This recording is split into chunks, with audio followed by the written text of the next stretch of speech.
Just imagine, it was a night like any other. The sky was clear and the wind blew gently, just enough to rustle the leaves on the trees outside.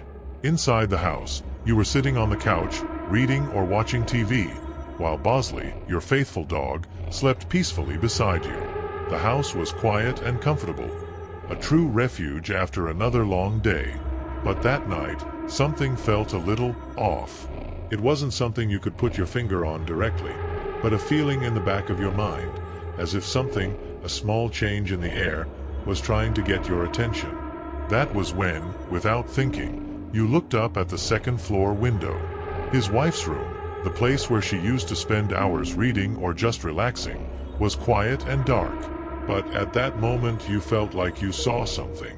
A shadow? A slight movement?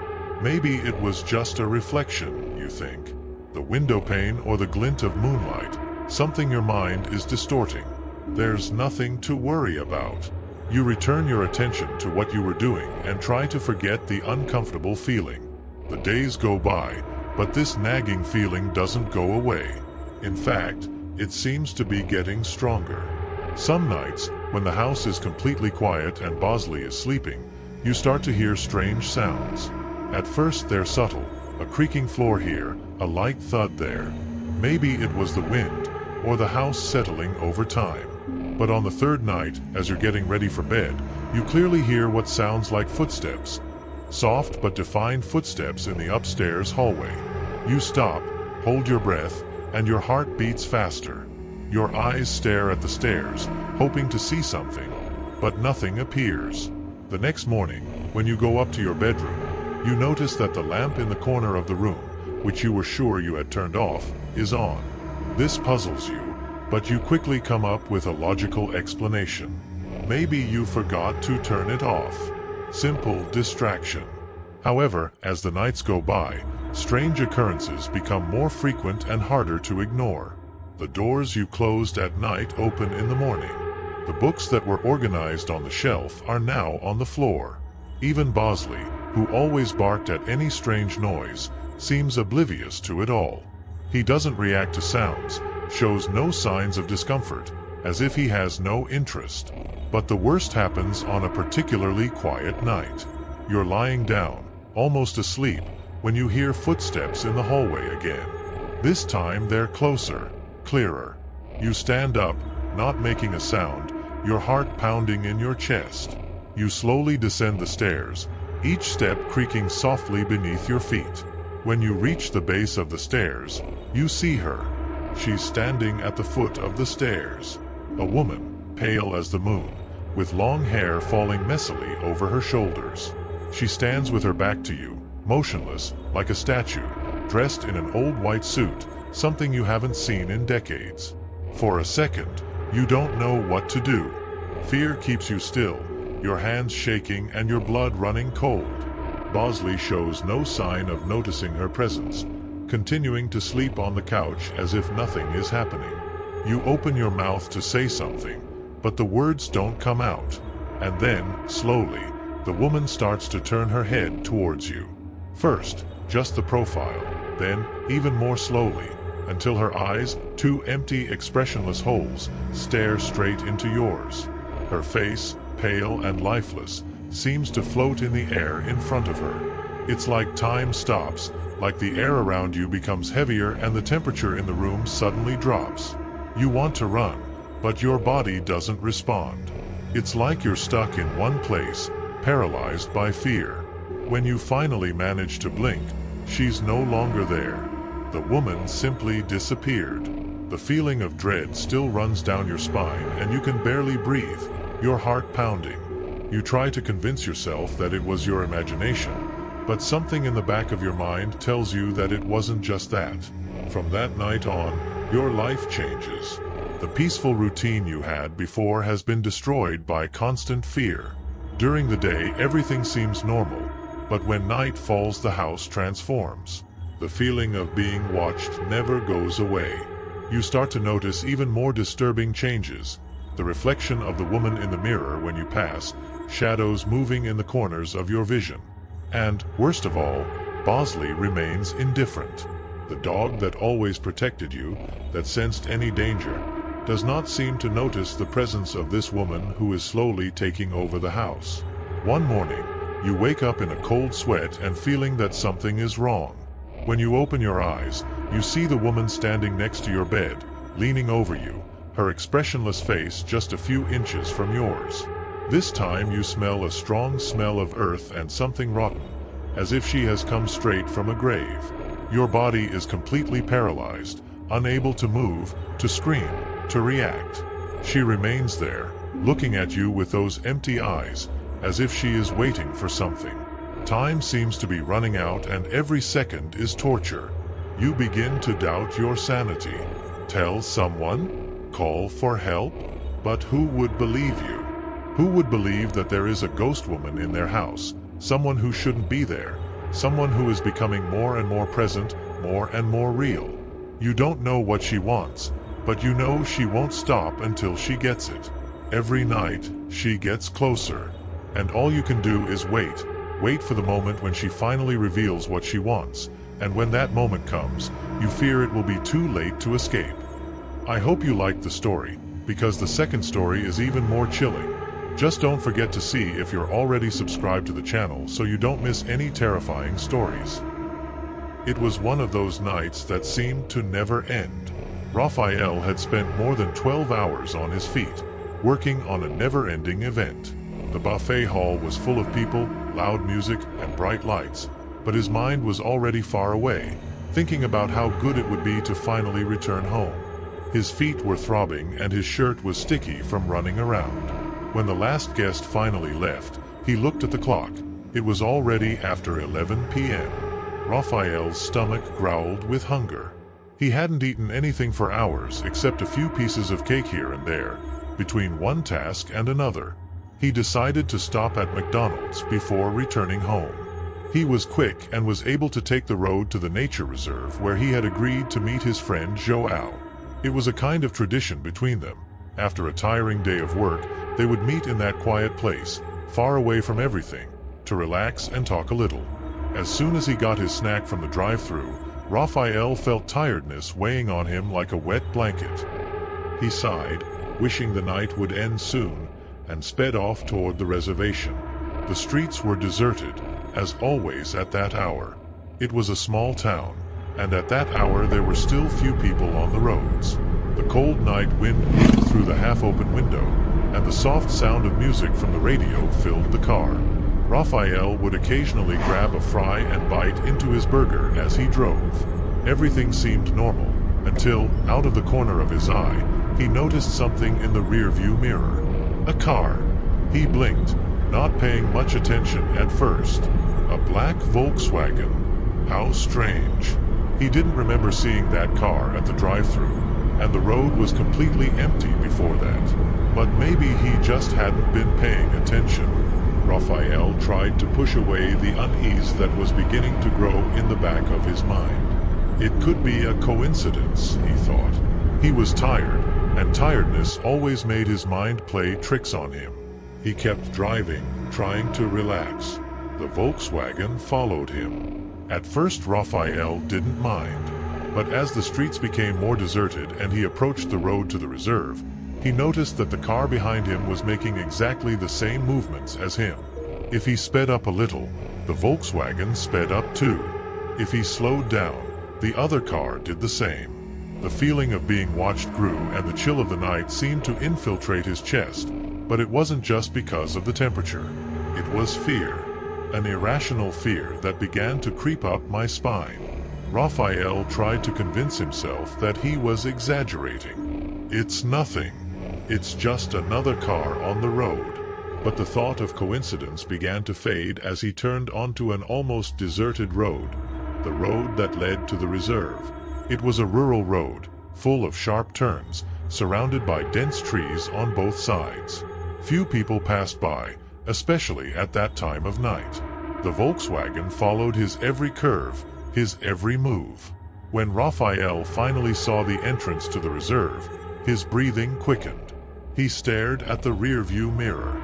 The black car was there, but instead of following behind him, it stopped a little further back, near the entrance, as if it were waiting. Raphael felt a chill run down his neck. He parked the car in the usual spot, his hands sweaty and his fingers shaking on the steering wheel. But something seemed even worse. Looking in the rearview mirror, he saw the doors of the black Volkswagen silently open. Two figures, dressed in dark clothing and hoods covering their faces, got out of the car. They began walking toward Raphael's car, their steps slow and calculated, as if they knew exactly what they were doing. Raphael's heart raced. He tried to calm himself, but the feeling of imminent danger was suffocating. This was no ordinary robbery. It was no coincidence. Something very bad was happening. He pulled out his cell phone with shaking hands and called Joao. The call took a few seconds to complete, and those seconds seemed like an eternity. "Hello?" Joao's voice came through on the other end, unconcerned, as if nothing strange was happening in the world. "Joao, there's someone following me," Raphael said, his voice almost cracking with fear. He looked in the rearview mirror and saw the two figures approaching. They didn't run, they just walked with an eerie calm, as if they knew Raphael would have nowhere to run. What are you talking about? Where are you?" Joao asked, clearly worried now. "I'm at the entrance of the reserve, but there are two guys. They're coming towards me." Raphael looked around frantically, searching for a way out, but fear seemed to paralyze him. "I'm coming there now. Don't get out of the car." Joao hung up and Raphael was left with only the sound of his own labored breathing. He looked outside once more and the men were just a few feet away. With his heart racing, Raphael made the only decision possible: to flee. He stepped on the accelerator and the car squealed, making a sharp turn and re-entering the dirt road leading away from the reserve. In the rearview mirror he saw the men stop and watch as he drove away, but the Volkswagen was moving again, its lights flashing in the darkness. Now the chase was real. Raphael didn't know where he was going. He only knew that he needed to escape. The curves in the road seemed more dangerous by the second. He could hear the sound of the Volkswagen's engine getting closer. The black car was just a few feet away, and it looked like it would be overtaken in a matter of seconds. Suddenly, at the end of a curve, he saw something that almost made him cry with relief: the headlights of Joao's car coming towards him. Joao accelerated towards him and, in one swift movement, turned the car in the middle of the road, blocking the Volkswagen's path. The Volkswagen braked sharply, almost hitting Joao's car. The men got out of the car again, but now there were two cars between them and Raphael. They hesitated for a moment, exchanged quick glances, and without a word, walked back to the Volkswagen. Then they turned around and disappeared into the darkness of the road. Raphael and Joao stood there, silent, trying to process what had just happened. Raphael's heart was still beating wildly, but the danger seemed to have passed. For now, they never knew who these men were, what they wanted, or why they were chasing Raphael. But from that night on, Raphael never drove alone to the reserve again, and he always looked in the rearview mirror, waiting, afraid to see the lights of the black Volkswagen again, emerging from the shadows. Because, deep down, he knew the story wasn't over, and that one day the car could return. I hope you liked the story, because the third story is even more chilling. Just don't forget to see if you're already subscribed to the channel so you don't miss any terrifying stories. I hope you liked the story. It was an ordinary night in a small town. The sky was clear and starry, and the light breeze gently blew through the quiet streets. McDonald's was almost closed, and only a few customers were finishing their meals. Among them was Lucas, a young employee who loved his job. He always had a smile on his face and had fun talking to customers. That day, something felt different. Lucas felt a chill run down his spine when he saw a Volkswagen parked in the corner of the parking lot. The car was old, but still in good shape. The man inside, with his intent gaze, seemed to watch every move in the restaurant. Lucas thought it was strange, but he didn't think much of it. After all, people usually stop by for a snack at night. As Lucas washed the dishes and cleaned the tables, he noticed that the man was still there, staring at the entrance. The atmosphere grew heavy, and a strange feeling began to fill the air. What did that man want? Why was he there, just staring? Lucas decided to ignore it and focused on his work. That feeling of unease, however, did not leave him. When the clock struck 11 at night and the restaurant closed, Lucas said goodbye to his colleagues. The manager, Mrs. Marta, asked him to go to the parking lot and check if everything was okay. It was a common routine, but that night Lucas felt a knot in his stomach. When he went outside, he saw that the Volkswagen was still there. The man seemed to be waiting for something. Lucas took a deep breath and decided to ignore the car, but as he walked towards his bike, he heard a noise. It was the sound of a door closing.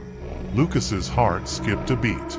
He slowly turned around and saw the man get out of the car, with an eerie expression. The man slowly approached, and Lucas noticed that something was wrong. The stranger's gaze was intense and terrifying, as if he was hiding a dark secret. Lucas decided not to wait to find out more and began to ride his bike quickly towards his house. Along the way, he couldn't shake the feeling that he was being followed. Invisible eyes seemed to be watching him, and the air grew increasingly heavy. When he got home, Lucas quickly locked the door and closed all the windows. His heart was still beating fast, and he felt a chill run down his spine. The next morning, Lucas decided he needed to know more about this man. As he entered the McDonald's, he couldn't stop thinking about what had happened. When he found his co-workers, he told them what had happened. Worried, Donna Marta said she had already heard rumors about a customer who had become obsessive. He was going after a former employee, his ex-girlfriend, who had left town months ago. Lucas was in shock. He didn't know that the man in the Volkswagen was related to someone at work. The man's ex-girlfriend, named Anna, had walked away to escape the situation. Their story was unfolding like a nightmare, and now it seemed that Lucas was in the middle of it. That night Lucas went home, but he couldn't sleep. The image of the man and his obsession haunted him. He decided to do some research online and discovered that the man had a restraining order. He was violating the order by being near McDonald's and his ex-girlfriend. Reality hit him hard. This wasn't just any customer. He was a threat. In the days that followed, Lucas became tense and nervous. He couldn't get the image of the man out of his head. Every time he saw a parked car, he felt butterflies in his stomach. He began to feel watched, as if the man's shadow was always present. The fear of being followed took over him, and his daily life became a real nightmare. One night, while returning from work, Lucas saw the Volkswagen again, parked in a dark place. Fear paralyzed him. He hesitated, but decided to call the police. As soon as he made the call, the man got out of the car and began walking towards him. Lucas was terrified and began to run, his heart beating wildly. He entered an alley, hoping the darkness would hide him. The police quickly arrived, and Lucas saw the lights flashing. He felt a surge of relief, but also fear. The police officers were approaching the man, and Lucas watched the scene from afar. He heard screams and, in a moment of panic, saw the man try to escape. The police caught him before he could escape. After the arrest, Lucas learned that the man was on parole and had violated several restraining orders. He also discovered that the man had a history of aggressive behavior. The ex-girlfriend, Anna, was informed and was safely in a protected location.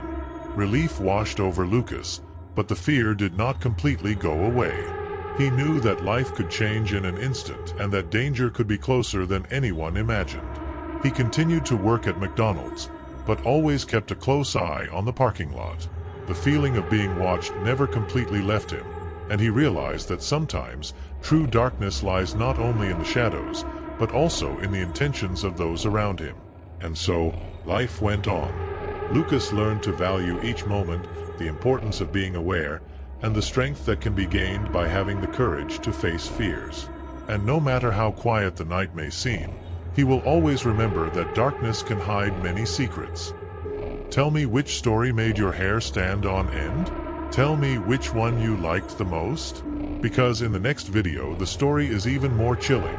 Just don't forget to see if you're already subscribed to the channel so you don't miss any terrifying stories.